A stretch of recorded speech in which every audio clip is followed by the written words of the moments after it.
Kasih karunia dari Allah Bapa, kasih sayang dari Tuhan kita Yesus Kristus, dan persekutuan daripada Roh Kudus itulah kiranya memberkati kamu sekalian. Amin. Selamat pagi, selamat kita bertemu kembali dalam renungan harian HKBP Jambi. Firman Tuhan akan menyapa kita dalam pagi ini diambil dari kitab Ayub pasal 33 ayat 13 sampai dengan ayat 14. Demikian bunyi firman Tuhan. Mengapa engkau berbantah dengan dia, bahwa dia tidak menjawab segala perkataanmu?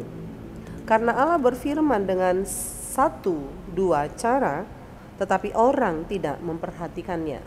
Demikian bunyi daripada firman Tuhan. Saudara, kita tahu bahwa kesalehan dan kejujuran Ayub diakui oleh Tuhan. Dia adalah orang yang paling saleh di seluruh bumi pada saat itu. Di samping kesalehannya, dia memiliki anak-anak yang cantik dan anak-anak yang cakap. Dia orang terkaya di bumi itu. Dia memiliki ternak dan dia sangat diberkati oleh Tuhan.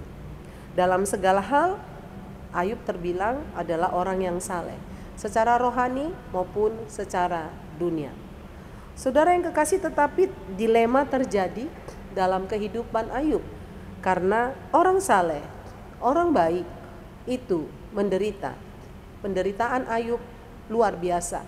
Dia kehilangan semua harta bendanya, dia kehilangan 10 anaknya, dan dia ditinggalkan oleh istri yang dia kasihi.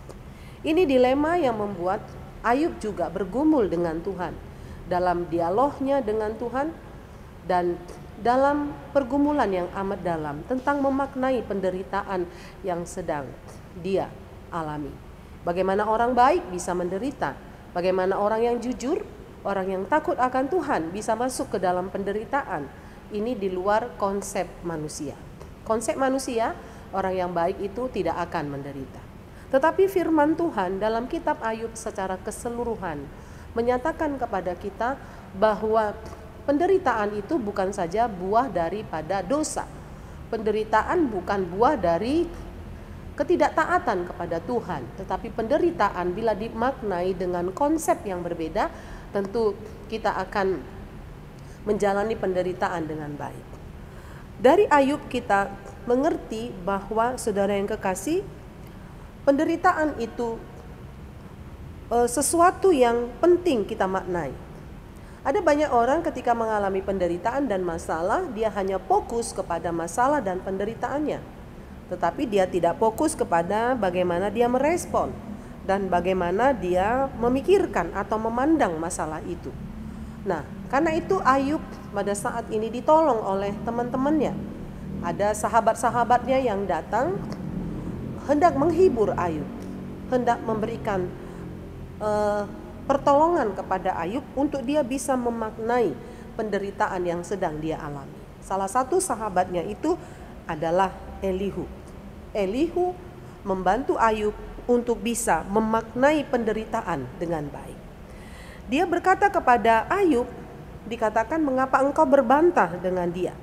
Dengan demikian kita tahu bahwa di tengah-tengah penderitaan yang amat panjang terjadi dialog perbantahan daripada Ayub kepada Tuhan tentang apa yang terjadi. Dan dari ayat ini kita melihat seolah-olah bahwa Tuhan tidak menjawab Ayub dalam setiap percakapan-percakapan itu. Elihu juga mengingatkan Ayub bahwa Tuhan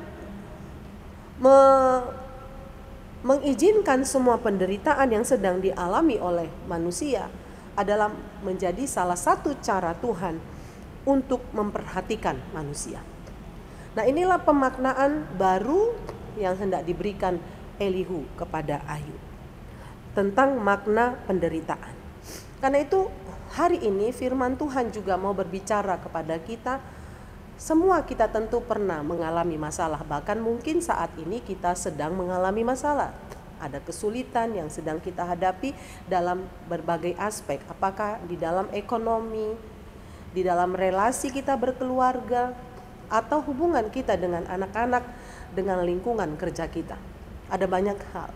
Tetapi ayat ini hendak mengingatkan kita bagaimana kita menilai persoalan yang kita sedang hadapi, bagaimana kita melihat persoalan-persoalan kita, supaya penderitaan yang kita hadapi itu bermanfaat, tidak mendatangkan kerugian, tidak mendatangkan penderitaan yang amat panjang dalam hidup kita, tetapi justru penderitaan itu punya manfaat atas hidup kita.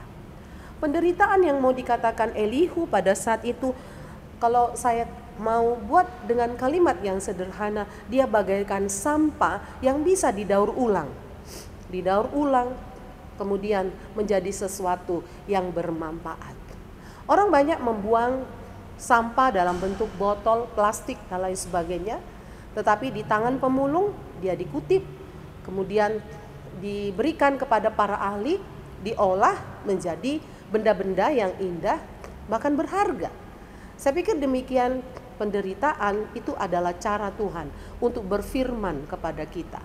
Cara Tuhan untuk mengatakan sesuatu kepada kita, cara Tuhan untuk membentuk karakter kita menjadi karakter yang tahan uji, menjadi karakter yang rendah hati, menjadi karakter yang baik dan kuat kokoh di dalam kehidupan ini. Kita tidak menjadi orang yang gampang menyerah, orang yang gampang mengeluh, tetapi menghadapi penderitaan dengan kerendahan hati dan meyakinkan kita bahwa semua penderitaan itu juga Tuhan mau hadir di balik penderitaan kita. Itulah yang mau dikatakan firman Tuhan pada saat ini. Kiranya Tuhan menguatkan kita bersama. Apapun masalah kita sekarang, mari kita maknai dengan baik bahwa penderitaan itu tidak akan sia-sia, tetapi semua penderitaan menolong kita untuk lebih dekat dengan Tuhan dan lebih memahami siapa Tuhan, siapa diri kita di hadapannya. Amin, kita berdoa. Terima kasih Bapa yang baik, kami bersyukur atas firman-Mu, mengingatkan kami Tuhan tidak pernah meninggalkan kami. Dalam persoalan, Tuhan hadir dalam hidup kami. Kuatkan kami akan firman-Mu hari ini, sehingga kami tidak putus asa, tetapi berjuang bersama dengan Tuhan dalam menyelesaikan persoalan kami. Di dalam nama Yesus kami berdoa dan mengucap syukur. Amin. Salam, selamat pagi, selamat kita beraktivitas, nama Tuhan ditinggikan dan dimuliakan.